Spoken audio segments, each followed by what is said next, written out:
welcoming Joe.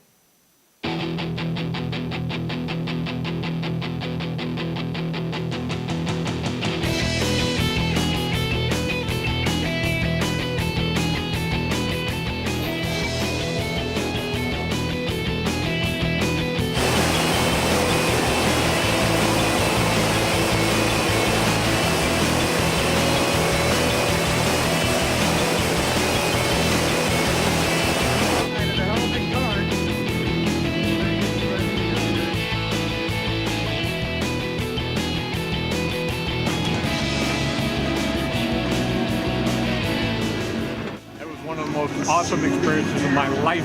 It was fantastic.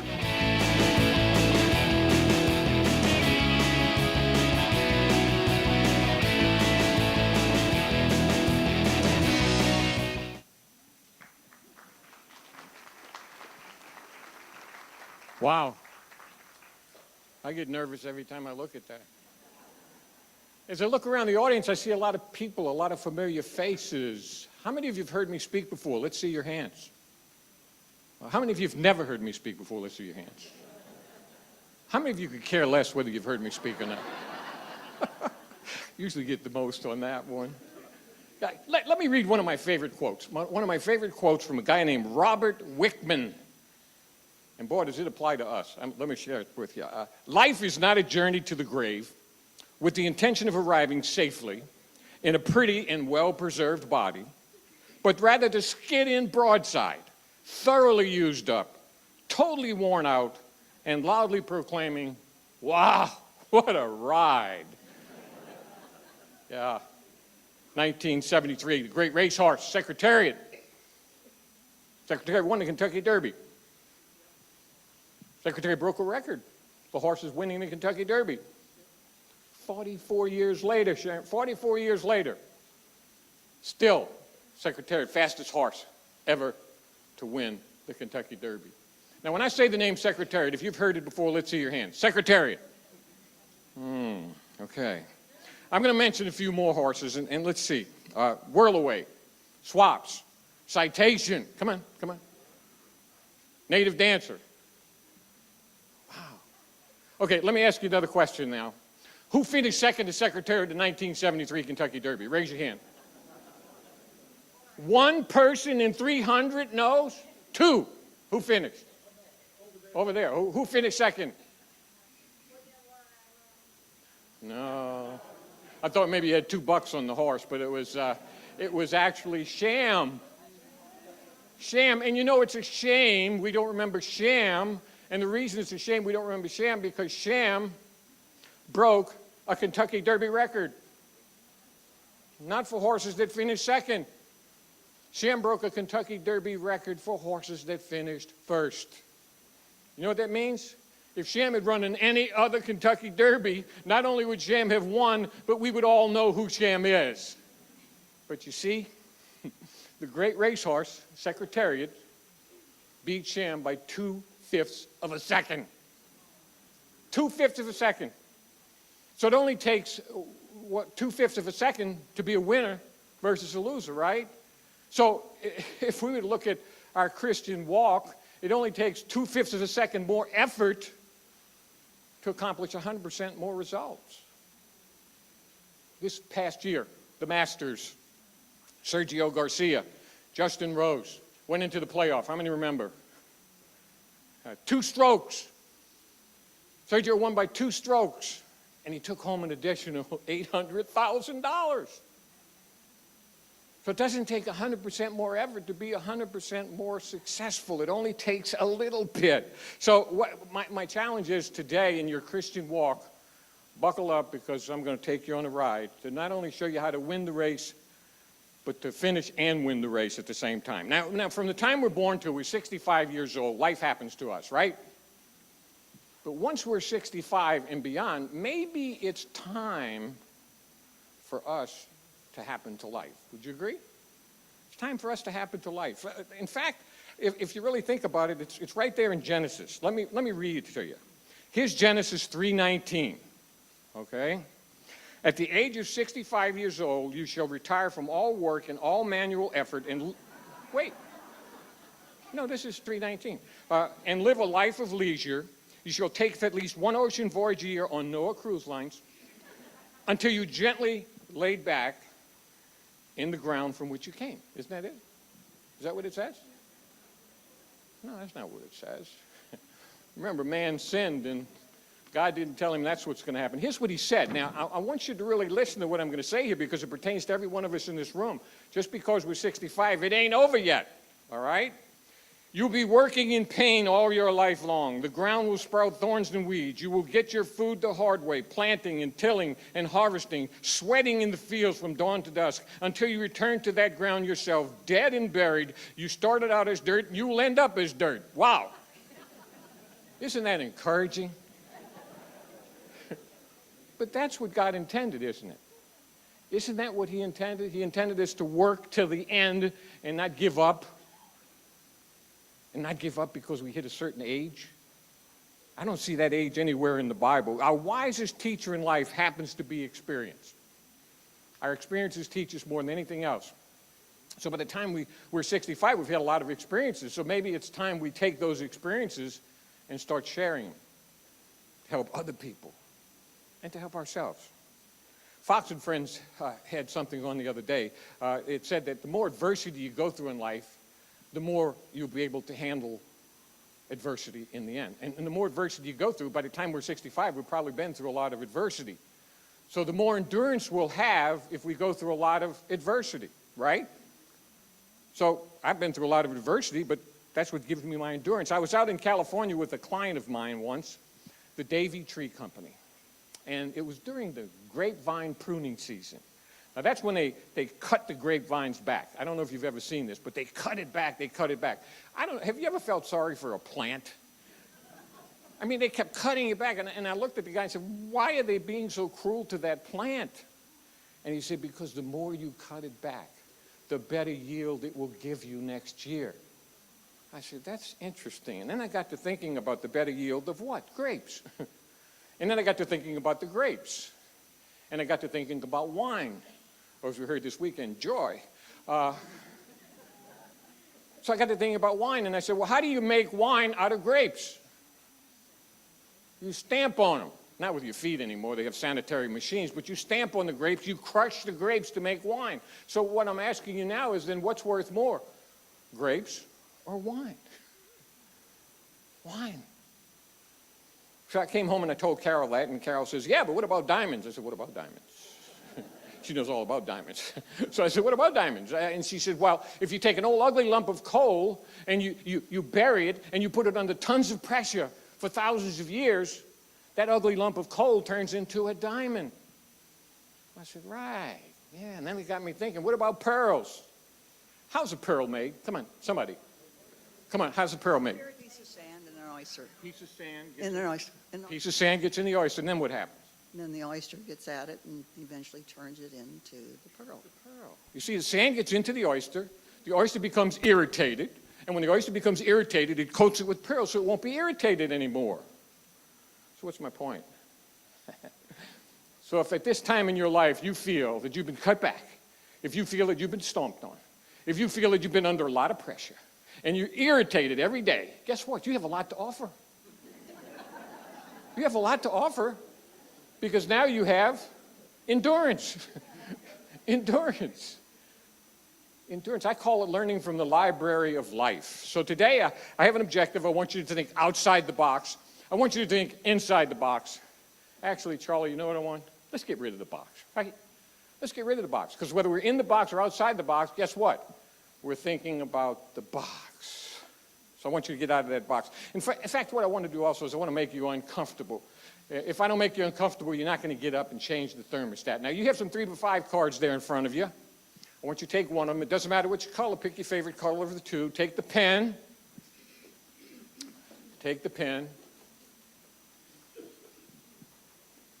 And I'm going to share with you what a guy named Max Carey shared with me many years ago. And it's the 7 last words of a dying sales career. That's what he called it. But I call it the 7 last words of a dying Christian walk.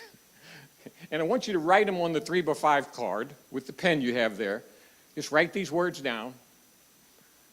But I've always done it that way. Just write that on the corner. But I've always done it that way. But I have always done it that way.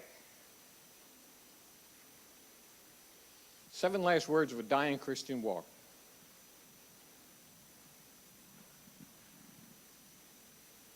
When you're done, take the 3x5 card, hold it above your head, just like I'm doing. Hold it above your head, just like this, everybody. Wait till you get it there. Come on.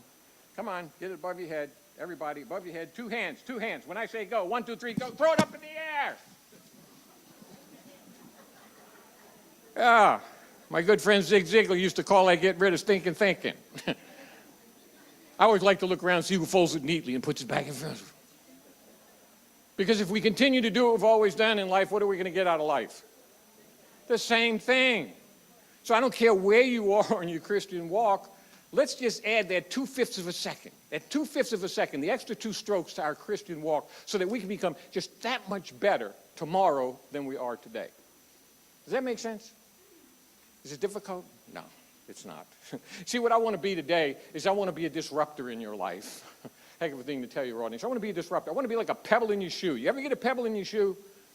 It irritates the heck out of you until you do what? Finally sit down and do something about it. So I want to be a pebble in your shoe today. I want to irritate you. Yep, I want to irritate you. And then I want to challenge you. I have 2 challenges for you. Number 1, I want to challenge you to grow in your faith. You have some note paper there. Take a look at it. What's it say on the left-hand side? Come on, out loud. What's it say on the left-hand side? What's it say on the right-hand side? What's more important, what you hear or what you do? Okay. So, by the way, what is this I have in my hand? What is this? Everybody out loud. Come on. What does it do? Are we ready? Let's tell the pen to write. I'm ready. Come on. Everybody in the room, we all agreed, right? We said the pen writes. It won't write unless I do what? Pick it up.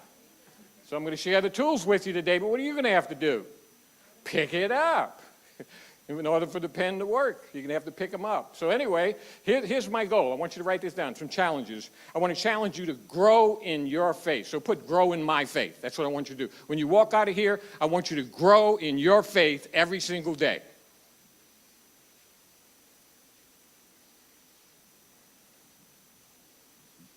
And you know why? What happens to an apple on a tree after it ripens? It falls to the ground and rots, right? So you always want to be in your faith green and growing. You always want to be green and growing. Never stop. Be green and growing. And let me ask you a question. I know you've heard this before, but I'm going to ask it of you anyway. If you were arrested today and accused of being a Christian, would they have enough evidence to convict you? This is one time you want to be guilty, right? If they put you on trial and said, I'm accusing you of being a Christian, and they start asking you questions, would you be guilty? And that's one of our goals. We want to be guilty. In order to be guilty, we have to learn something new every day that's different than what we know today, because if I don't learn anything new today, then I can't do anything new tomorrow. And I read somewhere once that if you learn one thing, you're never the same person again. Every time you learn something new, you're never the same person again. So I'm challenging you to learn to help others grow. Let me, when I say help others grow in their faith, let me read to you here what it says. Now, we believe in the Bible. We believe we're supposed to listen to what Jesus says. And what it says right there, if you take a look at Galatians 6:2, he says, by helping each other with troubles, you truly obey the laws of Christ. It doesn't say by helping yourself. It says by helping each other. Wouldn't it be wonderful if we all did that in this world? Where would this world be if all we focused on was helping each other instead of just helping ourselves in this life? You know, I think God gave Jonah that same assignment, remember? And Jonah decided, I'm going to do it my own way. And he didn't want to do it, and he got on a boat, and what happened to him? He got swallowed by a fish. So if you don't want to get swallowed by a fish, you better start listening to what the Bible says. So my goal is not to help you add more years to your life. My goal today is to help you add more life to your years. That's where we're headed. Mike Bear and I were talking the other day, and it says, you know, an object in motion tends to stay in motion. An object at rest, where's Mike? He's back there somewhere. And he said, anyway, he said, like an old lawnmower. He's over there, wherever. He's hiding. Where are you, Mike? There he is, right back there. Okay, Mike said, so you put a lawnmower in the garage and you don't start the lawnmower for a year. What's going to happen when you try to start the lawnmower? It's going to rust. It's going to rust. Well, the same thing's true with us as people. If we don't stay in motion, we're going to rust. One of the motivations I had for doing this when Murphy gave me a call. My dad was staying across the street. It was Eden Terrace at the time. It's Horizon Bay now. And he was staying over there. And we got onto the elevator. My dad was 93 at the time. He passed away at 96, but he was 93. And we got on the elevator, and a man about 85 stepped on the elevator with us. And he looks at my dad.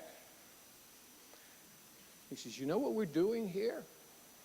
And my dad said, what? Waiting to die. And I go, wow, oh, wonderful.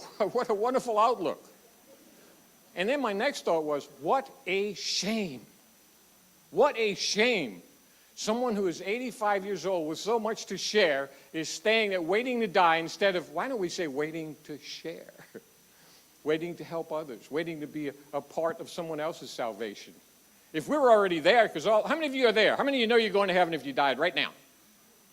Oh, what happened to you? No, I'm sorry. We all know that. That's a simple one. We all know where we're going because we made the right decision. Well, don't be selfish. Help somebody else make that same decision. It's not that difficult.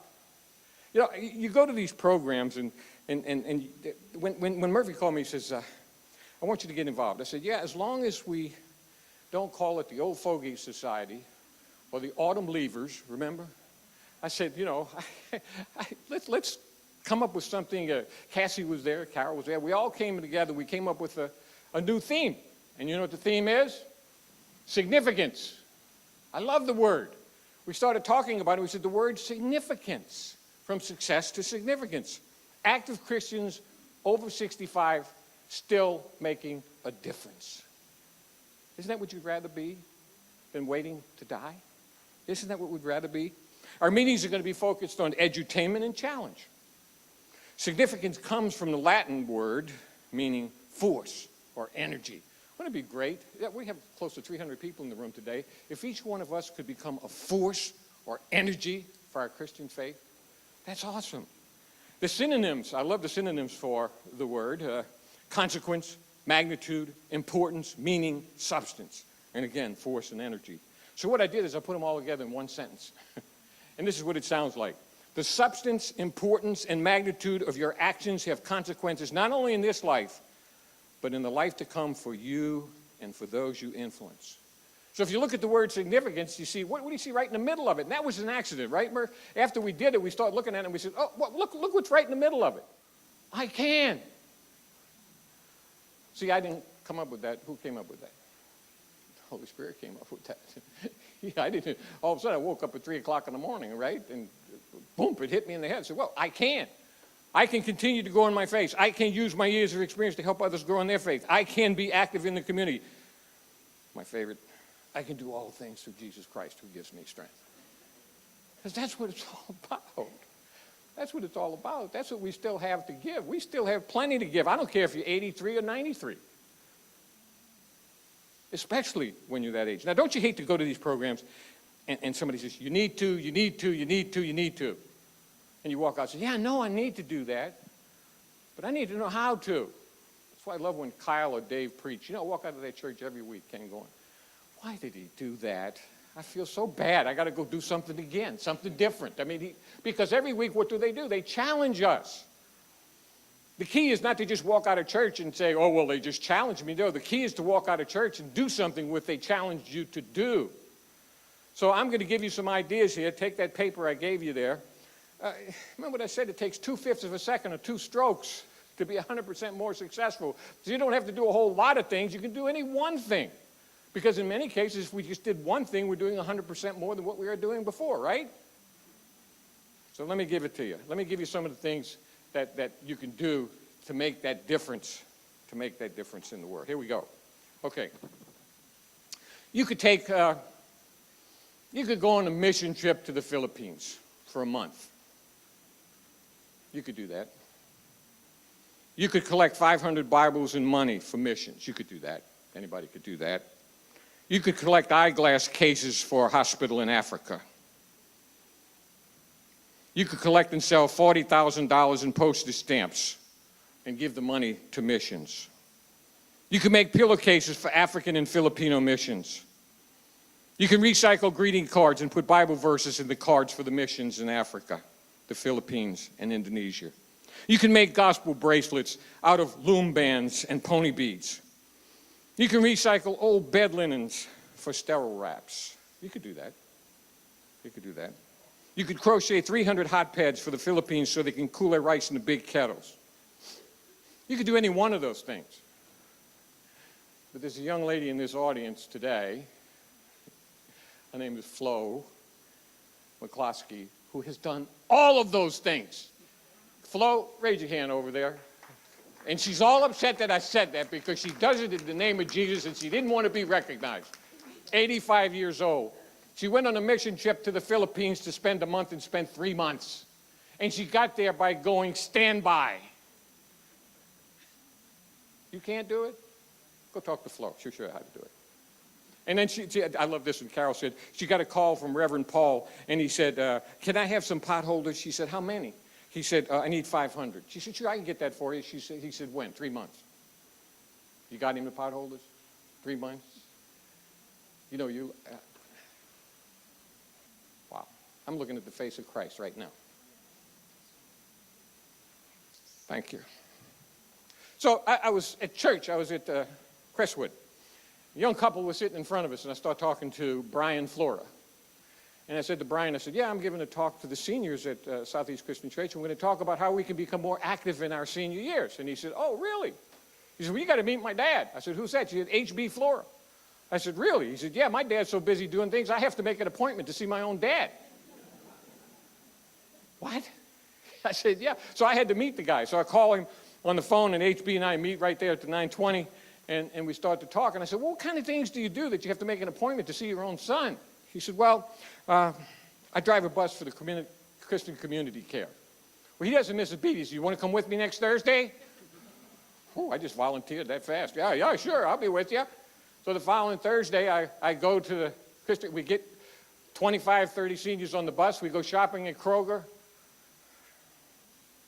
You know, when you do something like we're serving the communion, he stays after and he cleans up the church. You know, when you leave those cups and everything in there, you know, they don't clean up themselves. Somebody has to stay behind and do it. H.B. Flora does that. He cleans it up. And after he's done that, so we get back from taking the people to the grocery store, and we get back to the church. He says, well, you want to come with me now? So where are we going? He says, we're going to LifeBridge. I got to prepare all the stuff to give to the people. So he gets right from that volunteer work to LifeBridge, where he starts preparing packages so he could help people. Makes you feel bad, doesn't it? People are doing so much stuff. And then on top of that, we're going to the car. And as we're walking to the car, his phone rings. And he starts talking to this guy. And I said, what are you doing? He says, oh, I'm mentoring 3 or 4 people in their faith. That's scary. He's mentoring. Oh, I said, oh, okay. Whew. This is scary. So these are some of the simple things you can do. Listen to what I'm saying here. I'm not just telling stories. I'm giving you ideas that you can assimilate and use in your own life so that you can do them. Hey, and let me give you some simpler things. Mike Bear, who is right back there now, we were sitting in Steak and Shake with Nelda and my wife Carol, and the server came over to the table. Now here's something that anybody in this room can do. Watch how simple this is. Watch how simple. And the server comes over to the table, and Mike Bear looks at the server and he says, you know, we're going to bless our food anyway. Is there anything we can pray for you in your life? Wow. The server said yes, and she told us. And we prayed for her, and she stayed at the table, remember, while we prayed for her. I said, that's awesome. So Tom Drexel and I we would have lunch at least once a month over at Steak and Shake on Bardstown Road, and we had a server that would come to us, and every week she would come up to the table, she had this big smile, she was so happy. And I said, oh, this is so great. What a wonderful server. So after I saw him do that, Mike, I said to her, after a few months of going there, I said, you know, she has no problems, but let me ask her anyway. I said, we're going to bless this food anyway. Can we pray for you in some way? smile disappeared, and she started crying. I said, "What? What's wrong?" She says, "I really need prayer." I said, "Well, tell me about it." She says, "Well," she says, "my boyfriend and I are living together, and I really want to get married. Would you pray for that?" Well, does God answer prayer? Because 30 days later, we went back and she said, "We're getting married." Wow. Woo. It's scary. It should be scary, though. You know. And we all know Cecil McGee. How many of you know Cecil McGee? 100%, right? I figured that. Cecil McGee. What an awesome guy. Just got out of the hospital the other day. And you know, he's a little more direct than Mike Baer, okay? I'm sitting having lunch with Cecil McGee. The server comes up to the table. He says, "Do you know where you're going when you die?"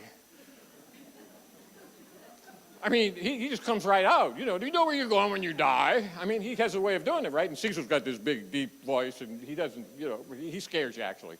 You think God's asking you the question. And so he next thing you know, the server's telling us, "No, I don't." And he's witnessing to that man at the table. Now, he just got out of the hospital last week. I don't know if he went in the hospital last week. And prior to that, how many of you have been watching his hymn sings on Facebook? His hymn sings. Oh, 700 people are following him on Facebook. Him and Frida. Frida plays the piano, he sings, and Bill McGee takes it and then puts it on Facebook. Please, go to Bill McGee. Carol, how do you get to it? Bill McGee's website, right? No, just go to Facebook. Friend Bill McGee.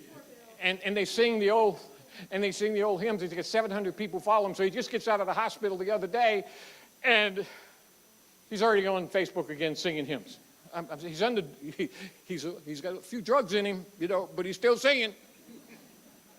And Frida's beautiful. Frida can't wait to play the piano, so she gets ahead of him, and they have to say, "Frida, slow down. We got to catch up with you here, okay?" But he could do that. Here's what Bill wrote, and this is what I want you to hear. Bill wrote this, his son, Bill McGee wrote, "I think these hymn sings show three things. One, reaching out is never over." Does that pertain to us? No matter what your age, social media makes it easy to reach the next generation. No matter how old you are, social media makes it easy to reach the next generation. And I love this. Hymns still matter to every age group. So you could do that. You could do that. I have a special friend here today, Amos Martin. Played football at University of Louisville. Went on to the NFL. 5 years with Minnesota, 1 year with Seattle. It's such an honor to sit with a guy who won 3 national championships and played in 3 Super Bowls. Wow. But you know, as I got to know Amos, that's not what he's most proud of. That's not what he's most proud of. You know what Amos is most proud of? Amos Martin Ministries. Amos Martin Ministries, where he reaches out and touches other people and helps them in their Christian walk. That's what he's most proud of. Not those rings. Those rings are temporary. Those rings are temporary. But what he's doing now is helping people through his ministries. And if you haven't seen it, just Amos Martin Ministries just go on the internet and watch some of the stuff he's done. He's awesome. But he's also writing a book, right? And we're going to meet Friday. It's almost done. And we came up with what's called, I guess, a working title right now. You know, it's called Take 5.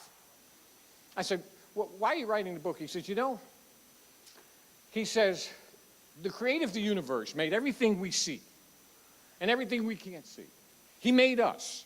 He made, right? Everything. We can't spend 5 minutes a day with him. Can't spend just 5 minutes a day. 5 minutes." So we're going to call the book, it's a working title, right? Take 5. Because we know if you take 5, it's going to add up to 10, it's going to add up to 15. But if you take 5, you don't want to exercise, but you start, but then you keep going. So if we can get people to take 5, and the book is awesome. It's his story, his walk of faith. And when will we get this thing out, Amos? Huh? It's coming, right? It's up to you. Well, no, I tell you right now, you've just committed. So we're going to get it done, right? We're going to get it done. And it's going to be an awesome book, okay? So I'm sitting in the 920 the other day, and Charles Uli comes walking by, and I said, "Hey, Charlie, have you signed up for my program yet?" He said, "Oh, yeah, I'm going to be there." I said, "Great." I said, "Where are you headed?" He said, "Oh, I'm headed to drop off the Outlook to 30 locations. 30 locations. That's not easy, right? You got to get in the car, put them in, go to. What are you doing this afternoon, Charlie? Going to LaGrange? To do what?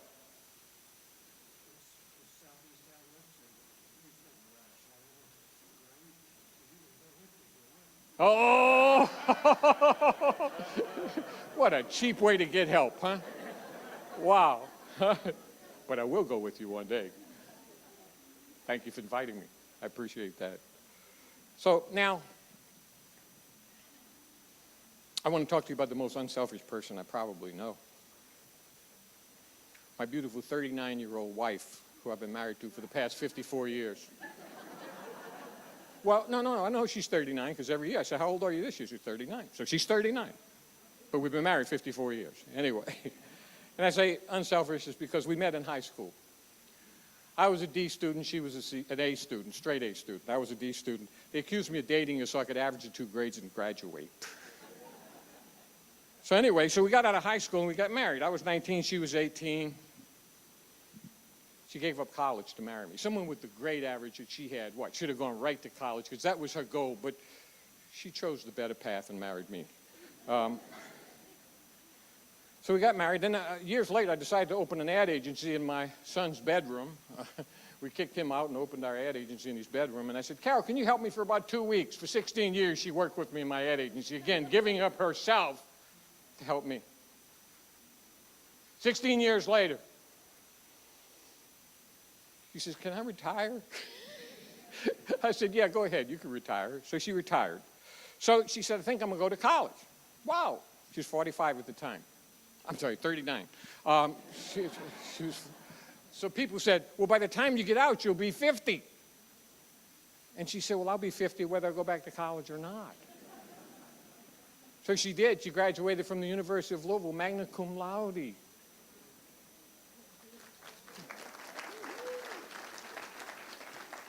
I'm going to get it for doing this when we get home because she didn't know I was going to put her in here like this, you know. So after she gets out of school, then she starts becoming the ultimate volunteer. She volunteered for Barbara Bush's program to help adults learn to read. She did that. Then she volunteered for the care ministry, right? Ray? Okay.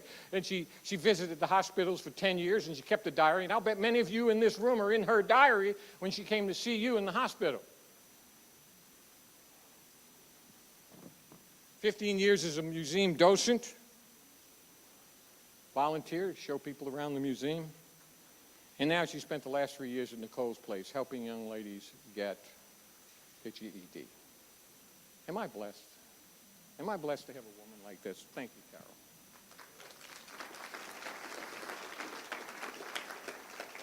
And by the way, she's the ultimate Bible scholar, too. And this is important. Remember what I said, grow in your faith? Okay, 8 years BSF, 2 Bible classes a week.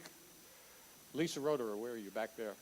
There's somebody back there you need to see. There's a good example sitting back there. You know what that lady does? She puts together Bible class every single week.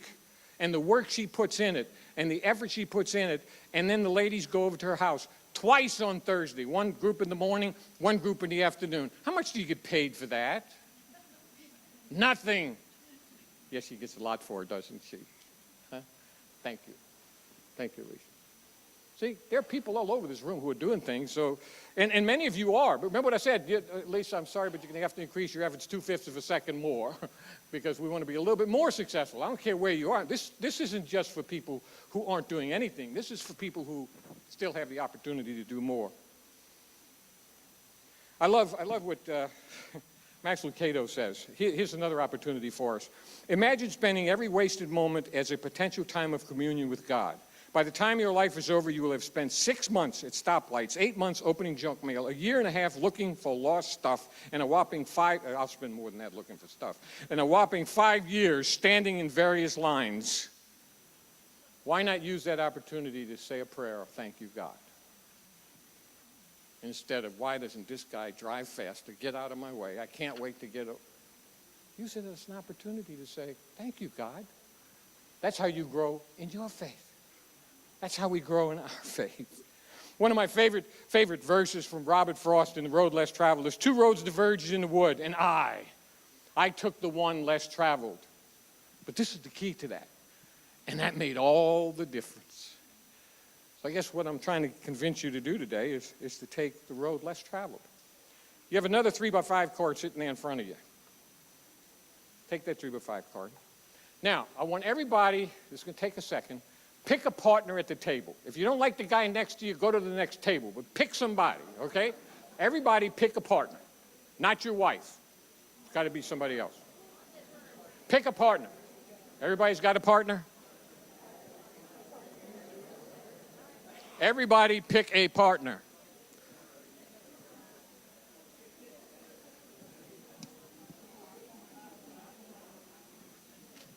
All right. Now, you can decide who's going to go first, who's going to go second. It doesn't matter. But I want you to look at the person, look them in the eye and say, how can I pray for you in the next 30 days? How can I pray for you in the next 30 days? And I want you to write it on your card. How can I pray for you in the next 30 days?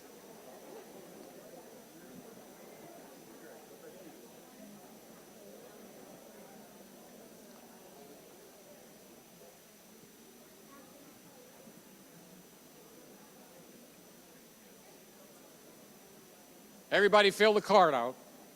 Ask them, how can you pray for them in the next 30 days? Write it on the card.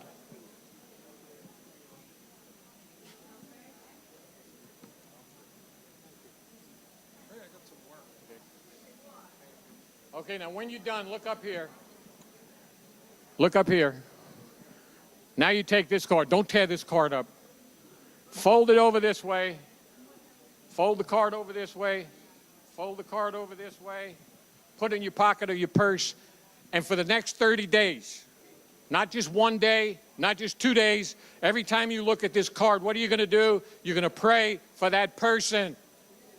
See how simple that is? Every day, for 30 days, you're going to pray for that person you just wrote on that card.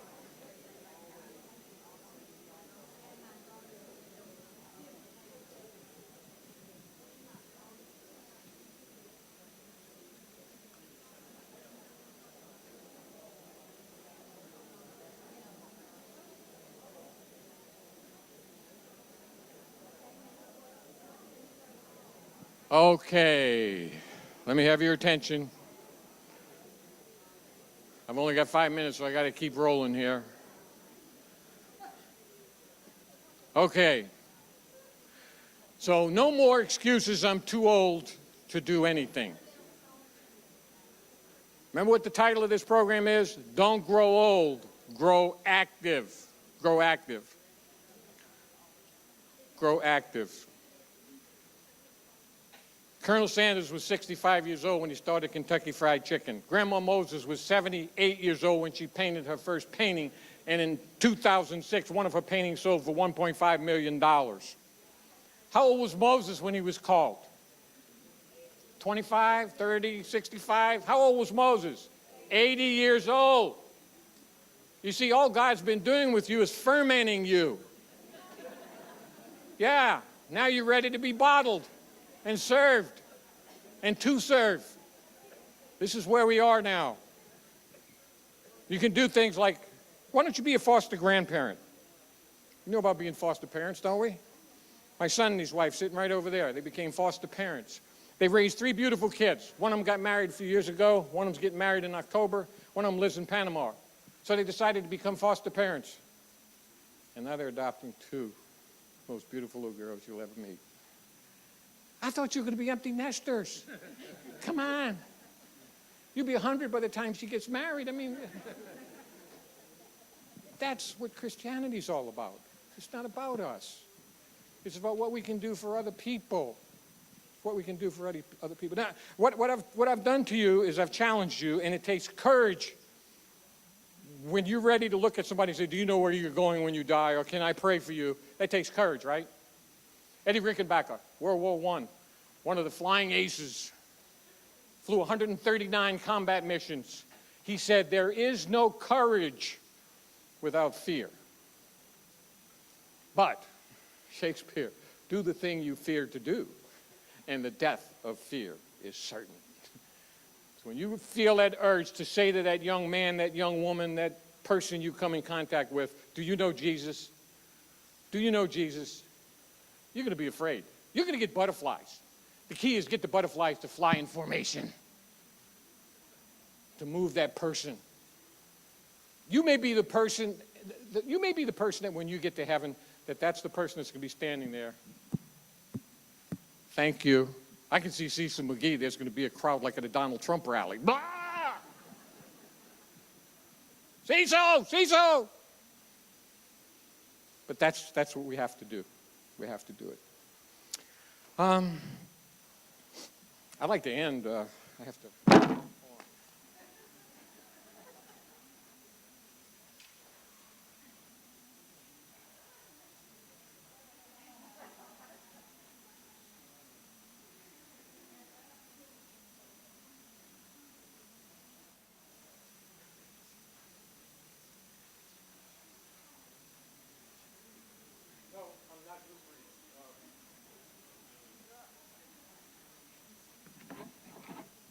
I can see my wife saying, "You're not going to put that on, are you?" Drew Brees, one of my favorite football players. Only problem I have with putting this on, see, that's the next linebacker sitting there. He sees a quarterback. I got to be careful. I don't know what he's going to do, you know. But Drew Brees is famous for before the games. I'm from New Orleans, if you haven't picked up the accent. And Drew Brees is famous for before the games. You know, he gets in that little huddle and he gives them a cheer. And he gets them ready to go out there and to play the game. You didn't know, but I got this in store for you today. Everybody stand up, please. Everybody stand up. You see, we win souls. We win souls one at a time, right? We got Christ started with 12 apostles. We got 300 people here. What if each of us went out there, each one win one? Think about that, Jerry, right? Each one of us win one. One soul. That's 300 souls right there. You don't even have to go beyond 2. You got 300 right there. So we're going to do a Drew Brees cheer. We're going to get you excited so that you can go out there and do it. I'm going to give it to you first. We're going to go slow. I say 1, you say win. I say 1, you say win. I say 2, you say 1. I say 2, you say. I say 3, you say now. I say 4, you say win one now, win one now, win one now. Like you really mean it so they hear us all the way in the sanctuary. Are you with me? Now let's do it slowly again. I say 1, you say. I say 2, you say. I say 3, you say. I say 4, you say. Win one now. 3 times. Okay. Okay, but let's, you know. I want the young people out there to say, whoa, what's happening here? Young Life meeting? Okay, are we ready? I say 1, you say. Win. I say 2, you say. 1. I say 3, you say. Now. I say 4, you say. Win one now. Win one now. Win one now. Make every day an awesome day. Save someone. Thank you. Thank you. Thank you. Thank you. All right, have a seat just for a moment. Thank you so much, Joe. That was what you feel motivated? Wow, now I want to quit the ministry and go do something.